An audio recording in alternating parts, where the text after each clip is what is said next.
Bonjour et bienvenue dans le podcast NBA Corner où nous allons parler aujourd'hui du match décisif qui va se jouer cette nuit entre Boston et Miami. Après une victoire inespérée des hommes en vert sur le parquet du Heat samedi, on va également parler du recrutement d'Adrian Griffin, assistant coach de Nick Nurse à Toronto par les Bucks de Milwaukee. Pour m'accompagner, j'accueille sans tarder le Victor Wembanyama du journalisme NBA tricolore, Benjamin Moubèche. Salut Ben. Salut, ça va? Écoute, merci pour la comparaison. Peut-être un peu démesurée, ne serait-ce que sur le plan de la taille. Arrête. Mais ça fait plaisir, ça fait plaisir. T'es où en ce moment là? T'es en stage à l'équipe, c'est ça? C'est ça, là, je suis sur le dernier jour de mon stage à l'équipe. Dernier jour? C'est ça, après je prends un petit peu de vacances, histoire de profiter des finales NBA, Ah, quand même. de me poser tranquillement avant l'intersaison, et puis après on repart tout de suite avec Rivers aussi, que je lâche jamais. D'accord. Et puis voilà, je vais suivre l'intersaison de toute façon comme un gros geek, et les finales NBA avant ça comme un encore plus gros geek.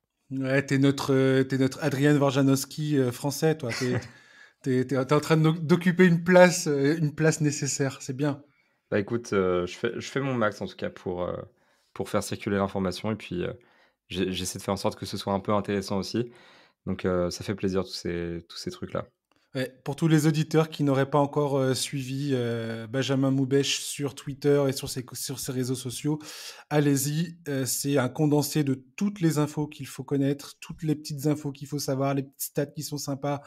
C'est toujours très intéressant à suivre. Donc voilà, bravo Benjamin. Merci encore.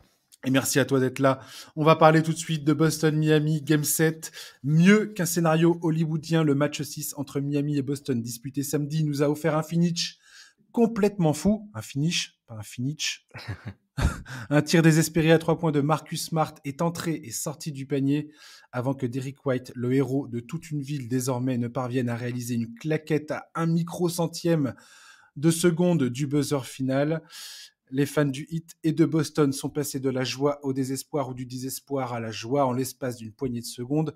Cette nuit, le Game 7 verra les deux clubs s'affronter pour une place en finale NBA. Enfin, quelqu'un va sortir vainqueur de cette série.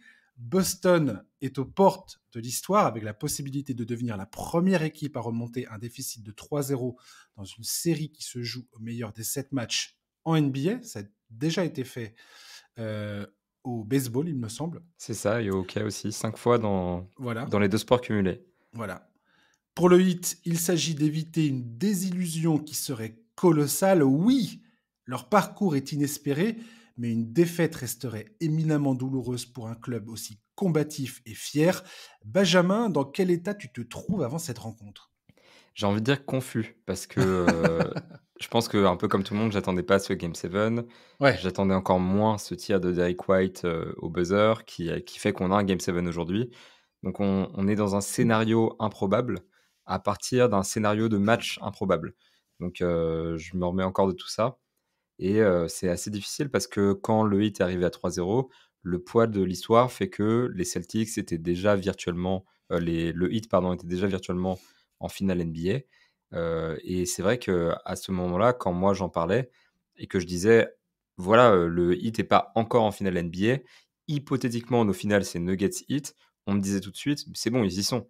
Mais la preuve que non, en fait. Et j'ai encore du mal à me dire que là, actuellement, les 2 équipes qu'on a en finale de la conférence Est ne sont qu'à un match des finales NBA. Donc ouais. mon pronostic, autant dire que j'en ai pas vraiment. J'ai envie de dire que j'ai envie de le donner à l'équipe à domicile, mais ça, on en parlera peut-être plus en détail, Oui, tout juste à après. fait. Ouais, ouais. Mais voilà, c'est la confusion totale, en fait, c'est l'appréhension devant quelque chose qui n'a jamais été fait dans l'histoire, et là, on en est là, on est témoin de ce truc-là qui pourrait être historique ou qui pourrait être la 151e désillusion d'une équipe menée 3-0. Oui, effectivement, en fait, le contexte, le décor de cette série est extrêmement particulier. On a commencé, on peut parler de ça tout de suite, hein. Enfin, je voulais juste quand même souligner un truc concernant Derrick White. Je veux dire, il y a toute la fanbase de Boston, notamment le journaliste américain Bill Simmons, qui est un fan absolu de Boston, hein. Il a grandi en suivant cette équipe, qui a comparé le buzzer beater de Derrick White à l'interception de Larry Bird en finale de conférence en 1987 dans le match 5 face aux Pistons. Détroit menait 106 à 105 et Larry Bird a intercepté la remise en jeu d'Isaiah Thomas, trouve Dennis Johnson pour donner l'avantage 107 à 106 à Boston. Détroit gagnera le Game 6 à la maison avant de s'incliner de 3 points à Boston dans le 7e match. Il y en a qui vont carrément à dire que c'est aussi équivalent avec l'interception de John Havlicek dans les années 60, à l'époque de Bill Russell, face aux Sixers de Philadelphie, il me semble. C'est ça. Donc voilà, en fait, on est sur un truc absolument historique pour la ville de Boston, pour le club de Boston. On est sur quelque chose de complètement historique en termes de NBA, parce que jamais ça s'est produit en NBA. Ce sera vraiment la première fois si Boston arrive à s'imposer. Je ne sais pas comment tu perçois ça, mais après ces 6 matchs, j'ai envie de dire qu'on a eu 3 matchs assez dingues de Miami qui étaient sur cette espèce de vague incroyable depuis le lancement des playoffs, hein, parce qu'ils se sont qualifiés, on le dit, on le répète encore et encore et encore, ils se sont qualifiés à l'arrache, ils ont battu Milwaukee, ils avaient une adresse à 3 points incroyable sur les 3 premiers matchs, Boston, à contrario, avait une adresse absolument horrible, et là, j'ai l'impression que sur les 3 derniers matchs, qu'on le veuille ou non, mais c'est ce que nous disent les chiffres, les deux équipes ont retrouvé un visage normal, entre guillemets. Tu comprends ce que je veux dire? C'est-à-dire Ouais, que je les suis d'accord. statistiques sont plus alignées par rapport à ce que ces deux clubs nous avaient habitués à donner pendant la saison régulière. Et là, je veux dire, si cette tendance continue, c'est-à-dire, on va dire, une normalisation des comment dire, des performances sur le terrain, en plus du fait que Boston a l'avantage du terrain, j'ai l'impression qu'effectivement, j'aurais tendance à donner Boston favori. Mais Miami, d'un autre côté, que l'outil ESPN donne 17% de chance de gagner ce Game 7 à Boston, Miami, à chaque fois qu'ils ont été challenger dans ces playoffs, à chaque fois, ils ont fait mentir toutes les statistiques. Donc je sais pas ce que tu en penses de ça, mais... Bah, je suis assez d'accord avec toi, en fait. Il y a ce truc où on avait quand même l'impression, au début de la série et surtout sur le match 3 qui est phénoménal côté Miami, qu'il y avait une vraie domination, en tout cas du Heat. Et sur ce match 3 en particulier, déjà, il y a 26 points d'écart, ça raconte un peu l'histoire du match. Mais c'est vrai que les Celtics, en attaque placée, avaient beaucoup de mal à créer leurs opportunités. La défense du Heat était étouffante. Les Celtics n'arrivaient pas trop non plus à s'en sortir très bien en transition, etc. Donc en fait, on avait vraiment un match où le Heat avait l'emprise quasiment sur la série. On se disait, voilà, 3e match, 3e victoire, tout va bien.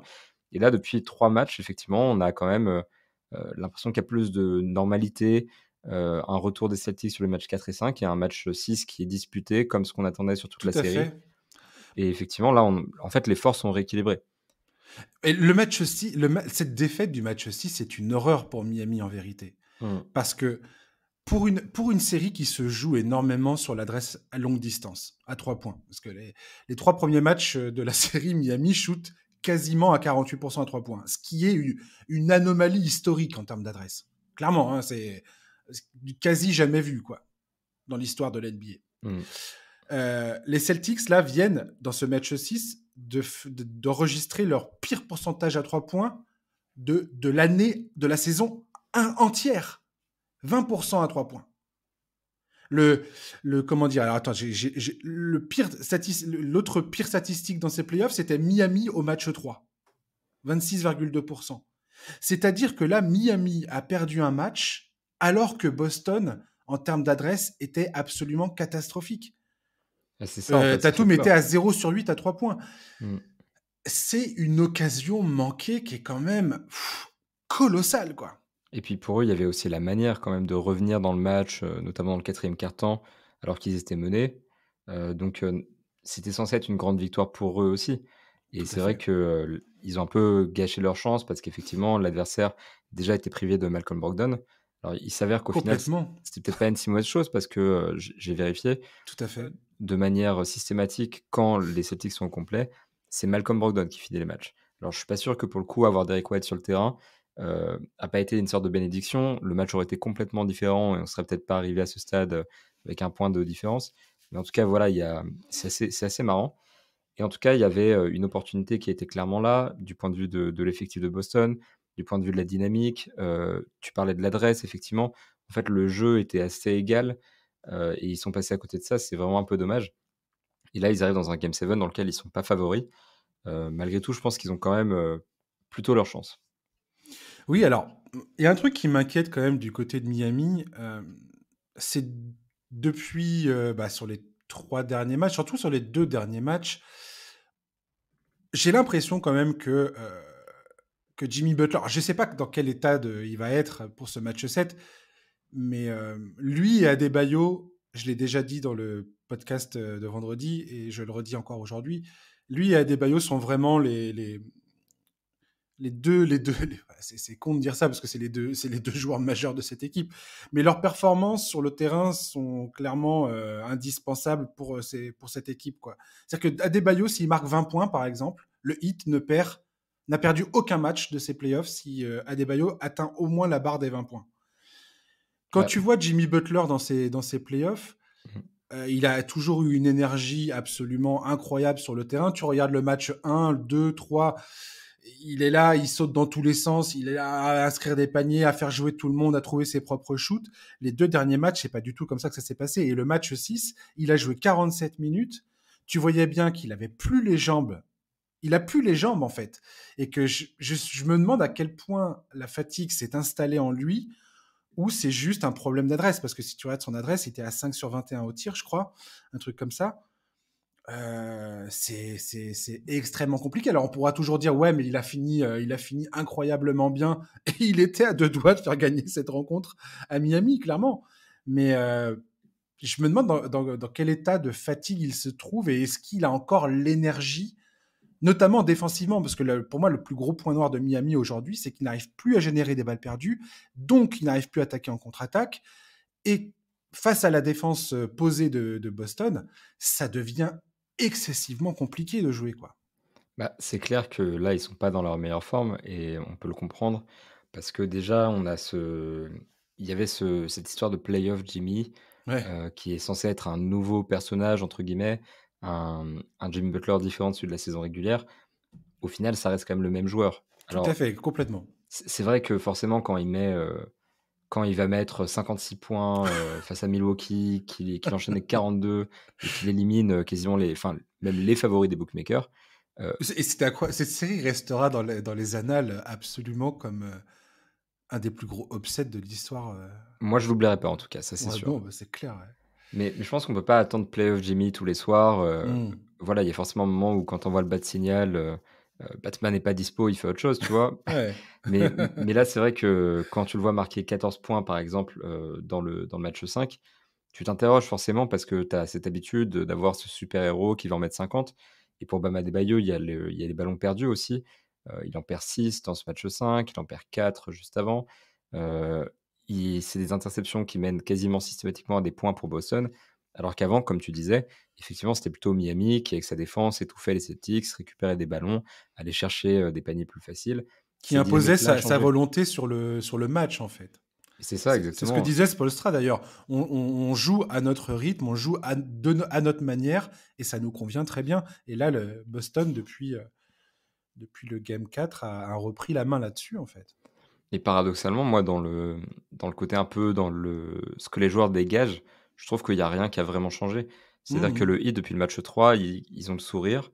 Au match 4, quand ils perdent, ils gardent le sourire. Il y a ces images, sur le banc où on voit Jimmy Butler, Caleb Martin avec un grand sourire. Ils sont très sereins en conférence de presse et du côté des Celtics, ils sont assez énigmatiques, fermés sur eux-mêmes et ça a pas changé depuis, ce moment-là et le Heat garde un petit peu cette confiance-là, mais pourtant sur le terrain, elle se traduit pas et Jimmy Butler, il l'a dit assez justement, je trouve, en conférence de presse, quand il dit: On fait face au même test jusqu'à ce qu'on passe».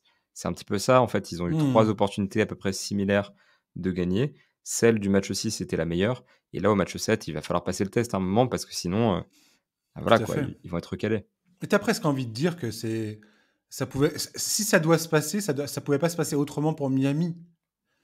Euh, Après, voilà, toi par exemple, qu'est-ce que ça signifierait pour toi si Miami s'inclinait dans ce match 7 et devenait cette première équipe à s'incliner dans l'histoire de la NBA après avoir mené 3-0 une série au meilleur des 7?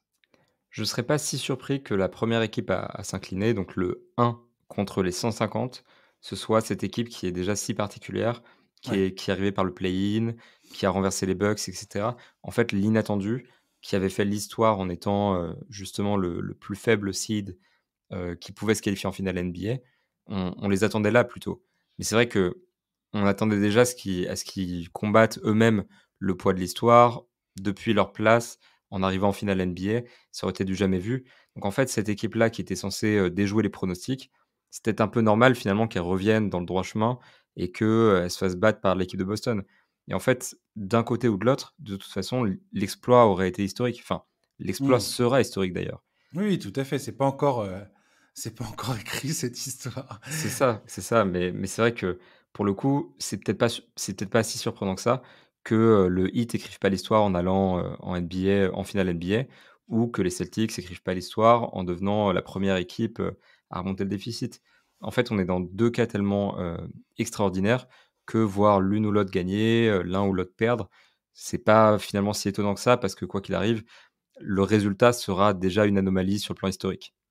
Je re-regardais des vidéos du Game 3 tout à l'heure et je suis retombé sur des passages de la conférence d'après-match de Joe Mazzulla.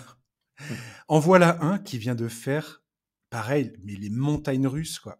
C'est-à-dire qu'il y a, c'était quand? C'était il y a une semaine, un truc comme ça? À peu près, je pense. Le gars était quasiment sûr, tu rentrais à Boston, t'étais viré.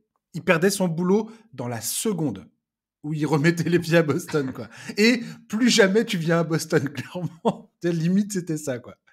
Et aujourd'hui, Mazzulla, c'est le même mec qui est en train de potentiellement être le coach qui va réaliser l'exploit, qui va emmener ce club en finale NBA. Et après, advienne que pourra, on ne sait pas ce qui va se passer. Ça se trouve, il va gagner le titre, tu vois.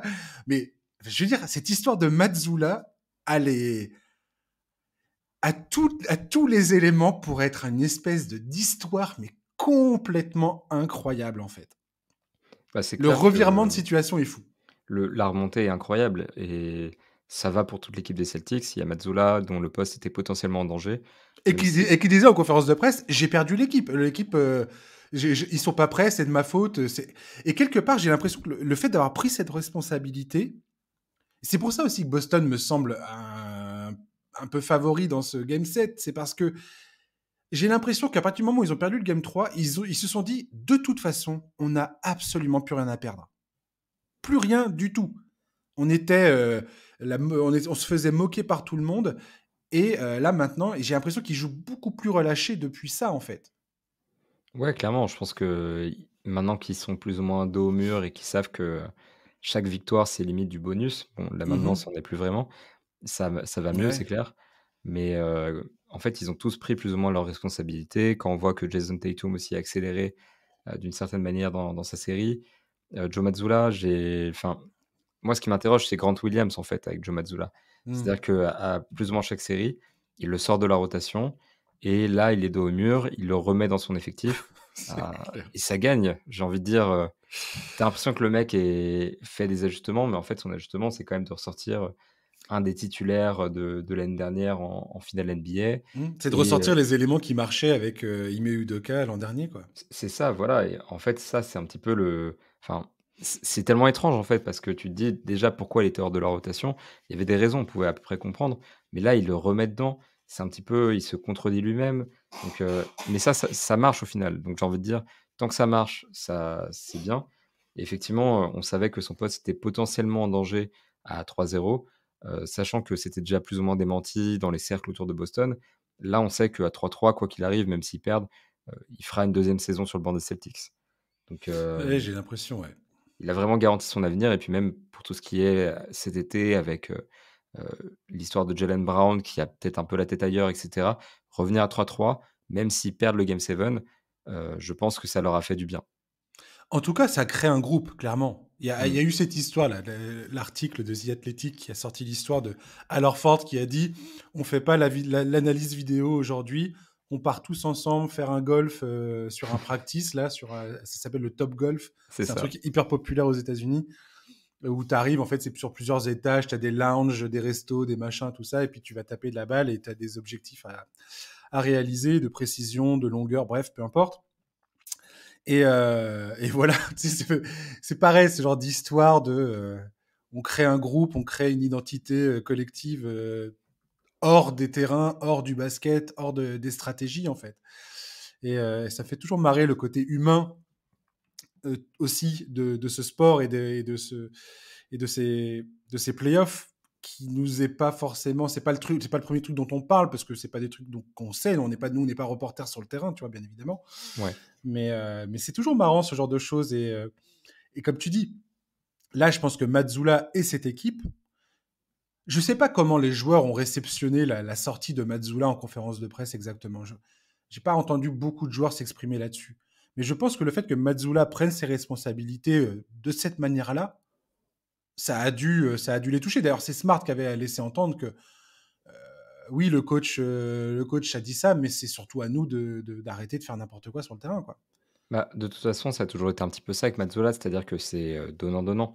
Il laisse de Hmm, la liberté à ses joueurs et en échange, tout l'idée à c'est fait. que, eux gèrent le jeu et en l'occurrence, je pense que le fait d'assumer sa responsabilité quand même, de dire: «J'aurais dû les préparer», c'est quelque chose qui, pousse les joueurs à prendre leurs responsabilités parce qu'ils savent que en réalité, c'est pas tant le rôle de leur coach de les préparer à ce match-là, c'est aussi le leur. Enfin, c'est bien sûr, c'est des 2 côtés, hein. Il y a de l'analyse, le basket, c'est pas juste, tu arrives sur le terrain et basta, tu joues ton match, c'est pas un pick-up game, quoi. Complètement, ouais. Donc forcément, il faut qu'ils les préparent, mais ils savent aussi que c'est à eux de se préparer mentalement, physiquement et cetera et je pense que ça les a remobilisés et cette stratégie-là de laisser de la liberté à ses joueurs finit par payer avec un groupe soudé grâce au golf. Autrement, l'important, c'est d'être soudé justement et parce que, les leaders prennent leurs responsabilités et dans le jeu, en fait, on a des joueurs qui remplissent leur rôle.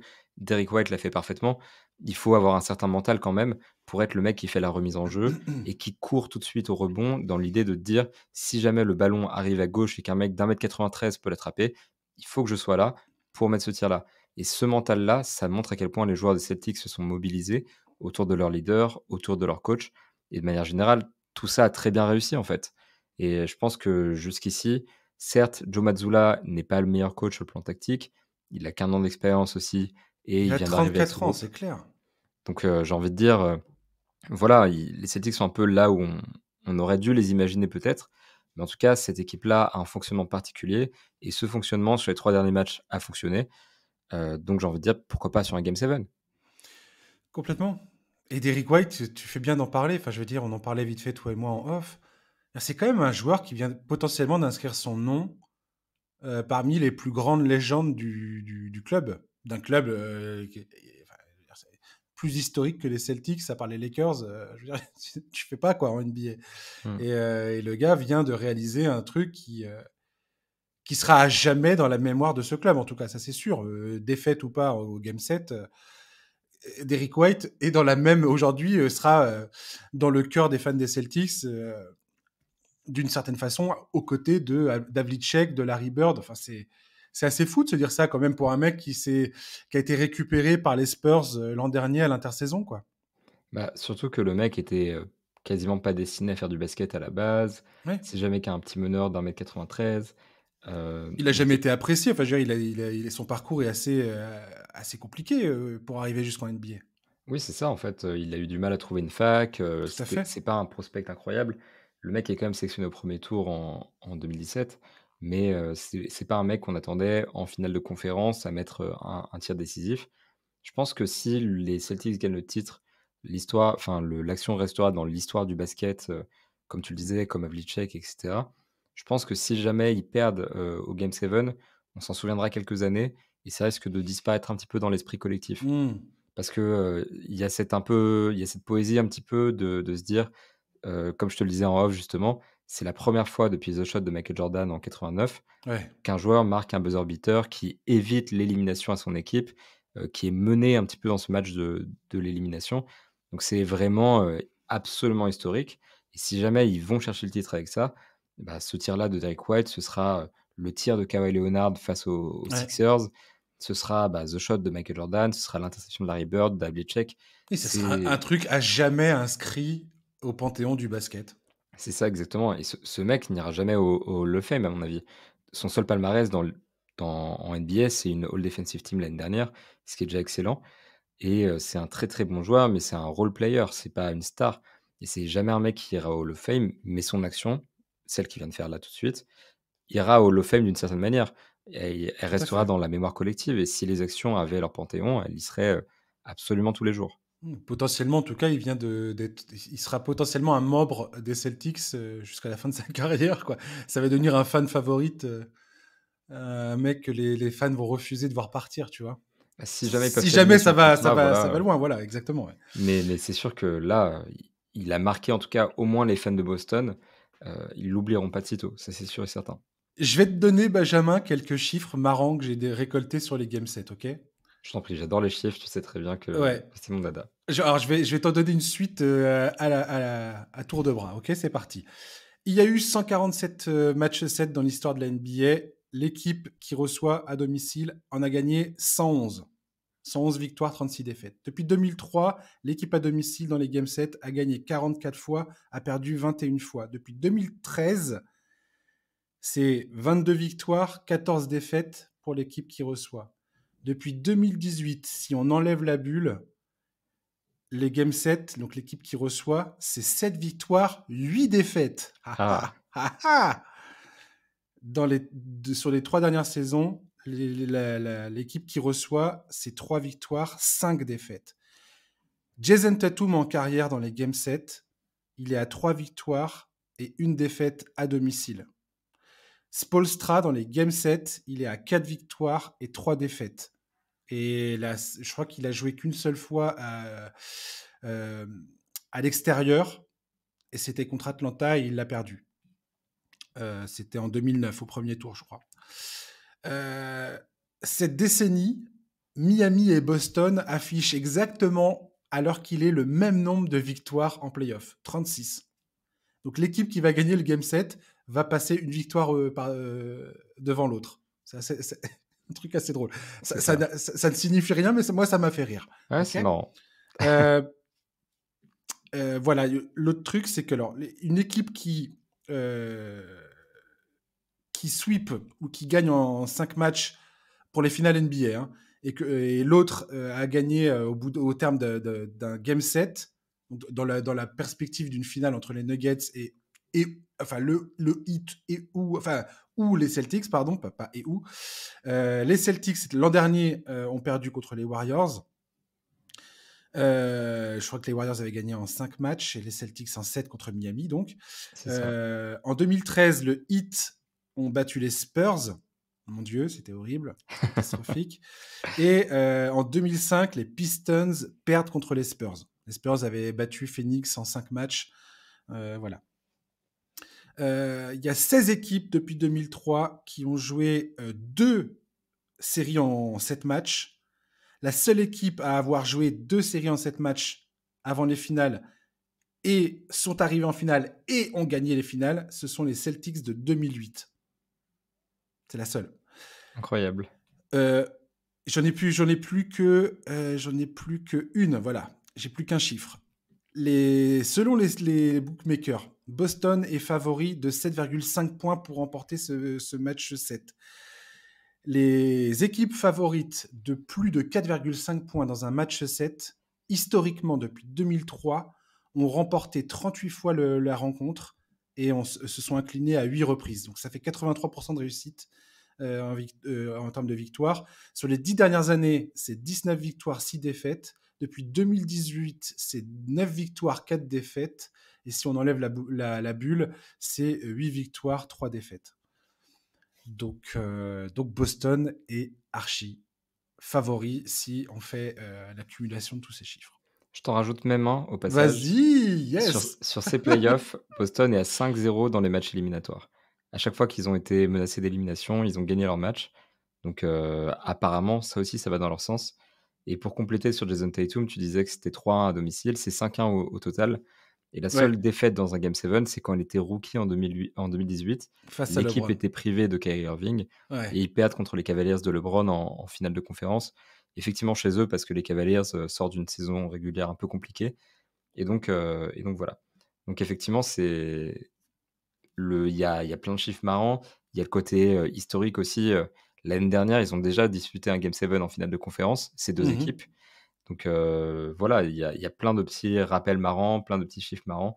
C'est un Game 7 qui appelle, l'histoire et qui, comme tu le dis, en fait, les Celtics apparaissent comme les favoris. Complètement. Et j'ai quand même un petit chiffre pour les fans du Heat de Miami, pour leur mettre du baume au cœur. Les Celtics, dans ces playoffs-là, ont un meilleur record à l'extérieur, 5 victoires, 3 défaites, qu'à domicile. Ils ont 5 victoires pour 5 défaites.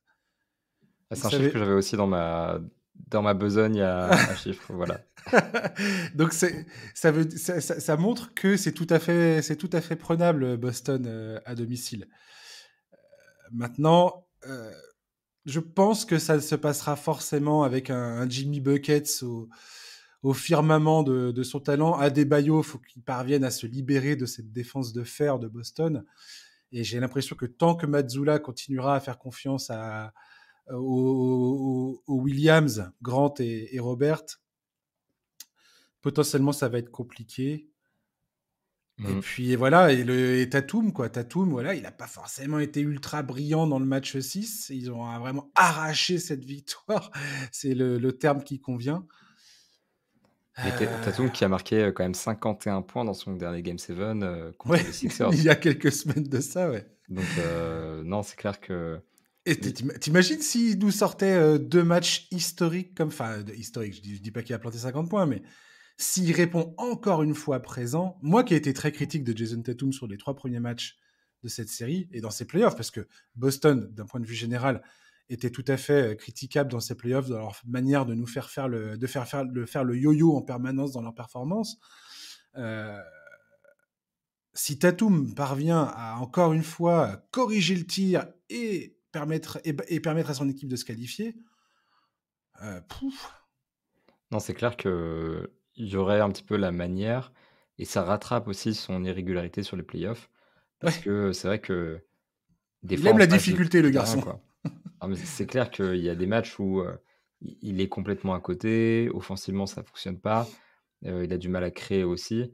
Mhm. Je pense par exemple, que le match 3 dont je parlais tout à l'heure, où c'est un petit peu la domination totale de Miami, c'est le premier match qu'ils jouent à domicile, les Celtics perdent de 26. Tatum qui a 1 sur 7 à 3 points, 6 sur 18 au tir, qui marque que 14 points, c'est un petit peu, un des gros problèmes de ce match-là et pendant tous les playoffs, en fait, il a fait des montagnes russes, tout le temps à fluctuer entre génial Ouais, et parfois, moyen, en fait. Donc c'est clair que là, s'il nous met un game 7 assez historique, il va rattraper, tout ce qu'il a fait de mal, dans ces playoffs. Comme au dernier tour quand il a mis 51 points, on a tout oublié, en fait. tout à fait. En fait, c'est un joueur qui fait, qui fait souffrir les fans des Celtics, quoi. Mmh. Avec ses performances en dents de scie, t'arrives à le détester et à l'aimer plus que de raison, match après match. C'est assez étrange. Euh, je vais faire un preview, chers auditeurs, je vous préviens tout de suite. Je vais faire un preview de ces finales NBA qui vont arriver là mercredi, logiquement. Mercredi soir, vous allez avoir un preview qui va tomber dans la soirée, vraiment, hein, typiquement. Euh, Benjamin, que ce soit le Heat ou les Celtics face aux Nuggets, comment tu vois les deux scénarios se produire? C'est un peu Nuggets compliqué. Celtics ou Nuggets Heat? Je me pose la question constamment et on me pose la question constamment aussi. Mhm. Et j'ai beaucoup de mal à me projeter et mon problème, c'est que j'ai envie de te dire que si le Heat arrive en finale NBA, ils vont se faire manger parce que, il y a plein de facteurs, ne serait-ce que le facteur, forme physique. Ils viennent de passer une campagne de play-off tellement éprouvante dans laquelle Jim Butler a joué, tous les matchs, 40 minutes quasiment. Il s'est blessé en cours de route face aux Knicks. Donc ils vont arriver avec un désavantage face à des Nuggets qui se sont reposés pendant, plus d'une semaine. Parce que entre la qualification, après le sweep face aux Lakers et le premier match de finale, il y avait un temps d'attente monstrueux et même s'il y avait eu un Mhm. sweep, il y aurait eu un temps d'attente monstrueux. Donc là, ça crée vraiment un avantage. Accessoirement, voilà, il y a des questions de profondeur. Je suis pas sûr que, Erik Spoelstra puisse vraiment, trop outcoach Michael Malone, qui est un super coach et qui a beaucoup d'armes à sa disposition. Donc j'ai envie de dire sur le papier, les Nuggets sont clairement favoris face aux Heat. Mon problème avec ce pronostic, c'est quand même qu'à chaque tour, quasiment, je pronostique le hit qui sort et à chaque C'est tour, ça. quasiment, ils me font mentir. Enfin, je dis ça, en fait, ils m'ont fait mentir qu'une seule fois jusqu'ici, mais c'est tellement retentissant face aux Bucks que j'ai l'impression de ne plus pouvoir parier face aux hits. Malgré tout, c'est ce Mmh. que je fais. J'ai quand même l'impression que les Celtics sont une bonne équipe pour contrer les Nuggets. Il y a vraiment déjà un secteur intérieur qui est intéressant. Tout à Il y fait. a pareil, Marcus Smart sera un excellent défenseur Jamal Murray, Jamal Murray. Derrick White aussi qui peut. Enfin, ils peuvent s'adapter à toutes les situations en fait. Boston. Ils ont vraiment le personnel en tout cas idéal pour défendre sur Denver, quoi. C'est ça, et puis voilà, enfin, de manière générale, très peu d'équipes sont aussi complètes que Boston. Donc face aux Nuggets, c'est quand même un avantage. Malgré tout, j'ai suffisamment douté des Nuggets en playoff et ils m'ont suffisamment donné tort. Donc je mettrai quoi qu'il arrive les Nuggets favoris de cette série-là. Et je pense qu'ils sont bien partis pour leur premier titre. Ils ont tellement tout en fait en termes de jeu. Ils ont un franchise player qui déroule à un niveau historique. Ils ont un lieutenant qui est magnifique. Ils ont une profondeur d'effectif incroyable, un coach qui gère parfaitement. Il y a la continuité. En fait, il y a tout chez les Nuggets. Donc, je vais arrêter de douter d'eux et je pense que je vais les mettre, quoi qu'il arrive, favoris des finales NBA et champions dans ma tête. Ouais, la plus grande différence pour moi entre Boston et Denver, c'est la constance.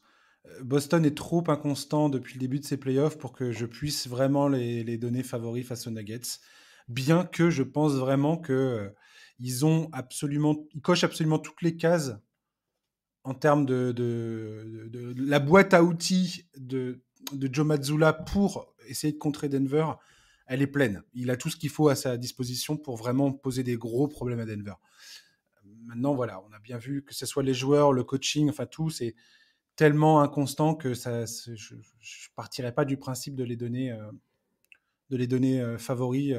Je pencherais plus vers Denver. Et Denver-Miami, effectivement, Miami n'ayant pas l'avantage du terrain en plus, c'est-à-dire ils auraient même pas 2 jours pour se reposer de cette finale de conférence complètement éreintante. Mhm. Et ils enchaîneraient sur un premier match joué en altitude à Denver pour entamer la série. Ouah, je pense que pour le coup, ça serait vraiment enfin, je veux dire, ça serait une marche pour le coup peut-être trop grande pour Miami à passer pour le coup, quoi. Pour Mais une ce fois qui dans est ces marrant, tu playoffs. vois, c'est que quand tu me vends ce scénario-là comme ça, comme un peu une mission impossible, Mhm. moi, je me dis, ok, c'est un match où Jim Butler et ça se fait, quoi. Mais Carrément. ce Mais je suis cas de pareil que Jim toi, Butler, j'ai pas arrêté de douter, j'ai pas arrêté de me faire gifler par Jimmy Butler tous les playoffs. Donc, mais je pense que de manière réaliste et rationnelle, on peut pas constamment, miser sur un match énorme de Jimmy Butler quand il est dans une situation impossible. C'est vrai qu'il a cette capacité quand même à nous surprendre et à faire des choses absolument incroyables, mais je pense qu'il y a quand même des limites à ça et que, fatalement, quand tu fais une preview, tu es obligé de miser contre lui quand, en mhm. fait, quand les événements sont contre lui. Et ça Et rend l'histoire c'est pas le encore cas. plus belle, en fait. Oui, clairement. Moi, j'ai aucun problème à me tromper. Alors là, je vais dire, Milwaukee-Miami, le premier tour, là, c'était une des plus belles séries que j'ai vues depuis des années. Enfin, c'était incroyable du début à la fin, cette série. Bah, C'est rare que tu vois un truc comme ça, en fait. Une équipe qui défie tous les pronostics encore et encore, et surtout avec des performances et des matchs enfin, les scénarios étaient complètement fous, quoi. forcément, on aime être surpris. Enfin, j'ai envie de dire, ça fait des années que on est dans cette relation avec la NBA. On veut pas non plus la routine à chaque playoff. C'est Mhm. bien qu'il y ait des gars comme Jim Butler qui viennent ajouter un petit peu de piment, un peu de C'est ça. surprise. Donc, clairement, un peu comme toi, j'ai pas de problème à me tromper. Moi, j'annonce, voilà, les Nuggets champions NBA. Si le Heat gagne le match 7, arrive en finale NBA et sweep les Nuggets, je serai tout aussi content. Il y a pas de problème, hein. Pas moi, je serais pas content du tout. Pour le Oui, je me coup, doute que Nikola Jokic qui se voilà. fait sortir en 4 matchs, ça te ferait pas plaisir. Ah ben non, ça va pas me faire plaisir du tout. Mais bon, je pleurerai dans mon coin, à l'ombre, et pendant tout l'été. Voilà. Oh, c'est pas grave. Un mal pour un bien. Voilà, on va terminer ce podcast en parlant du recrutement d'Adrian Griffin sur le banc des Bucks, le 17e entraîneur de l'histoire de la franchise. Ancien joueur des Bulls notamment, pas que, assistant coach depuis plusieurs années, spécialiste de la coordination défensive, souvent. Il avait rejoint les Raptors en 2018 pour devenir le premier assistant de Nick Nurse. C'est son premier poste de head coach en NBA. Selon The Athletic et Bleacher Report, ça s'est joué entre 3 personnes, Kenny Atkinson, Adrian Griffin et Nick Nurse pour coacher les Bucks. Et c'est finalement Giannis Antetokounmpo et Chris Middleton qui ont donné leur feu vert en faveur d'Adrian Griffin. Benjamin, bon recrutement pour toi? J'ai envie de dire, j'ai entendu parler partout quasiment de surprises et j'ai vu des commentaires comme quoi c'était bizarre de prendre un coach rookie, pour coacher une équipe dans laquelle il y a Giannis Antetokounmpo qui a des aspirations, de titre. J'ai envie de dire, ça devient le modèle quasiment en NBA Oui. depuis que Steve Kerr a réussi avec les Warriors, depuis que Nick Nurse a réussi avec les Raptors. On a toujours depuis que ne serait-ce que Ime Udoka l'année dernière, Joe Mazzulla cette année, c'est des coachs qui, dans leur première saison en tant que head coach, ont prouvé faire ce bond-là, c'était pas impossible. Taylor Adrian Jenkins aussi est un très bon exemple d'un mec qui était assistant, inconnu du grand public, mmh. et qui est arrivé à coacher à coacher les Grizzlies de très très belle manière. Complètement et de manière générale, la plupart des coachs viennent de là, il faut leur donner une première chance. Mhm. Mike Budenholzer, à la base, était un disciple De de Greg Popovich. Popovich. Et je pense à Will Hardy aussi à Utah qui aurait probablement été coach des Celtics s'il n'y avait pas eu le micmac avec Ime Udoka et puis voilà, mais assistant et aujourd'hui excellent coach quoi. C'est ça, en fait, on a plein d'exemples et je pense qu'Adrian Griffin a quand même ce profil presque type du coach qui réussit sa première saison parce qu'il a longtemps joué en NBA pendant 9 ans, parce qu'il a 15 ans d'expérience sur les bancs de la NBA. Tout à fait.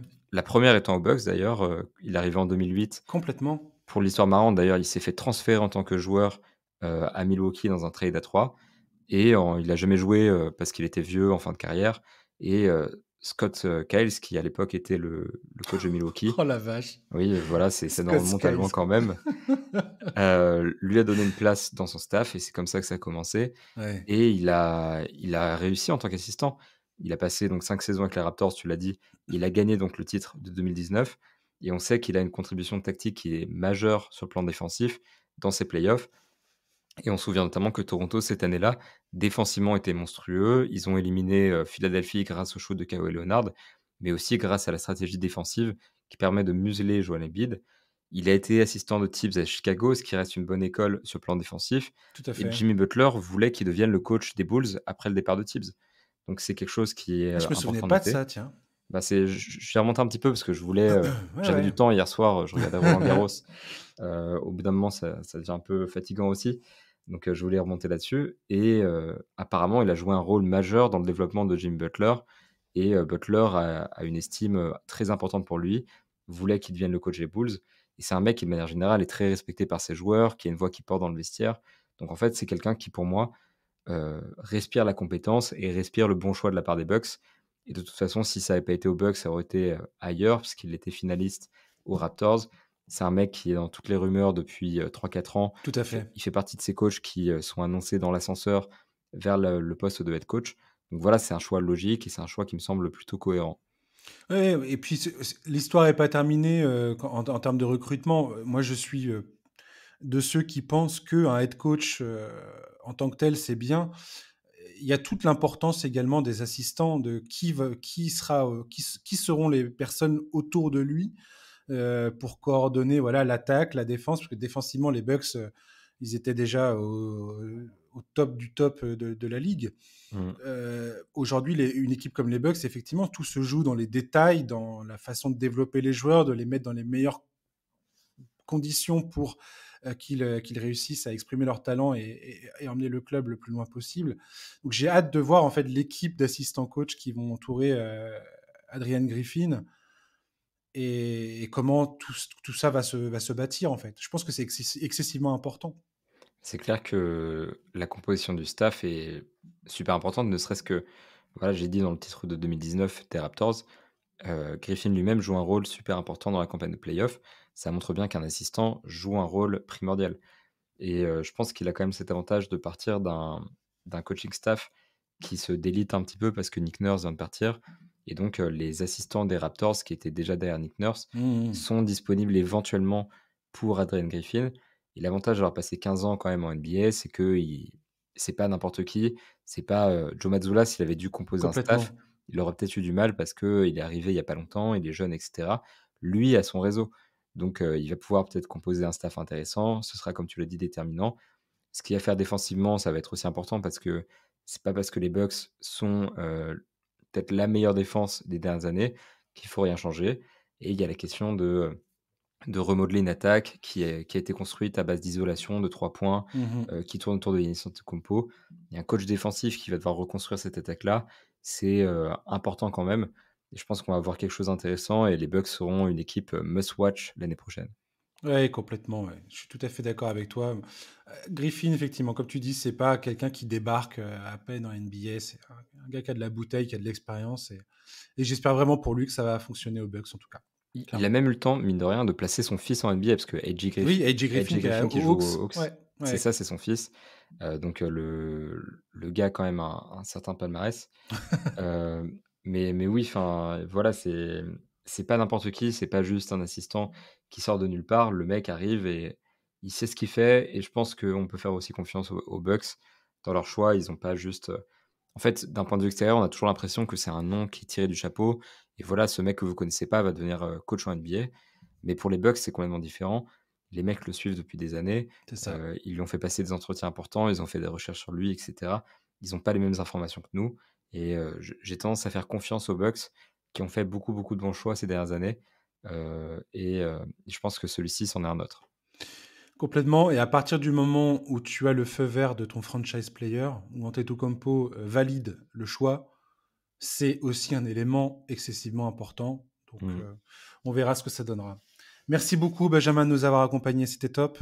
Avec plaisir, écoute, la dernière fois que j'étais là, d'ailleurs, c'était en finale NBA l'année dernière, Ah, yes. donc c'est notre petit rendez-vous, presque C'est- annuel. On aime bien se voir à la fin du printemps, juste avant l'été. Non, c'est ça, c'est la saison, et écoute, pour moi, c'est un plaisir de passer là, et de parler un petit peu de ces équipes qui sont juste merveilleuses. Donc merci à toi pour l'invitation. Bah, je t'en prie, et ce sera un grand plaisir la prochaine fois que tu viendras. Et il y aura une prochaine fois, c'est sûr. Merci beaucoup, Benjamin. Merci à toi et très bonne finale à toi. Yes. Et chers auditeurs, merci de nous avoir écoutés. Voilà, match 7 cette nuit, les finales fin de semaine. Donc, comme je vous ai dit, un preview des finales NBA mercredi. Vendredi, également un numéro pour débriefer le premier match des finales.